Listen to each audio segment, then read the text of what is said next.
Des chantiers importants vous attendent. Les magistrats n'ont pas de mutuelle de santé qui a reçu pourtant l'approbation de M. le Président de la République depuis plus de 3 années.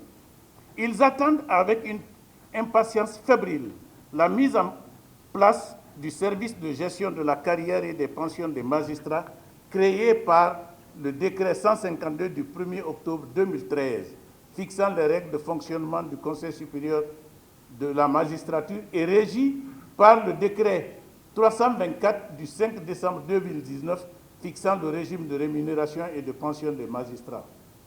2 projets de décret sur ces questions sont élaborés et attendent d'être soumis à la signature de M. le Président de la République. Nous espérons que vous vous emploierez avec une diligence prompte à transformer les 10 projets de décret en textes en vigueur.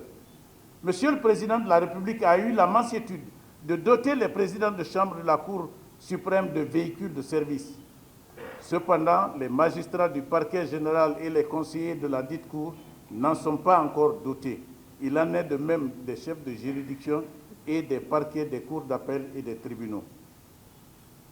Par ailleurs, il a été admis en vertu de la séparation des pouvoirs que les crédits de fonctionnement des juridictions seraient séparés de ceux du ministère.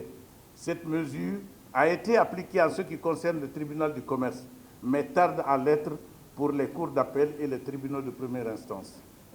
Par ailleurs, encore, la justice administrative doit bénéficier de votre attention. Nous sommes le seul pays francophone de notre sous-région ne disposant ni de code des obligations de l'administration, ni du code de la justice administrative.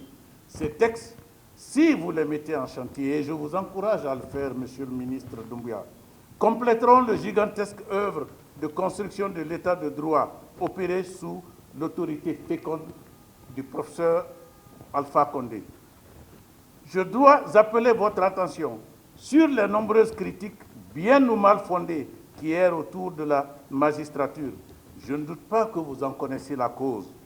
C'est que le magistrat est tenu sans autre alternative de rendre une décision sur des affaires contentieuses, faisant un gagnant et un perdant au procès. Ce dernier est celui qui est le plus incisivement vocatif, provoquant parfois des ingérences impératives funestes à l'indépendance de la magistrature. L'association des magistrats se tient à vos côtés pour apporter ou contribuer à apporter des solutions à la primauté du droit, au respect des règles de procédure et de déontologie et au nécessaire renforcement des capacités des magistrats et des greffiers.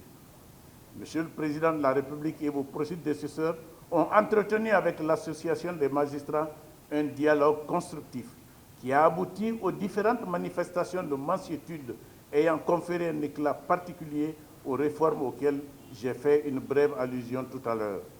Je suis convaincu que vous y apporterez une touche personnelle à la mesure de votre ouverture de cœur et d'esprit que les magistrats connaissent de vous et en d'autres positions et y espèrent encore dans vos nouvelles fonctions.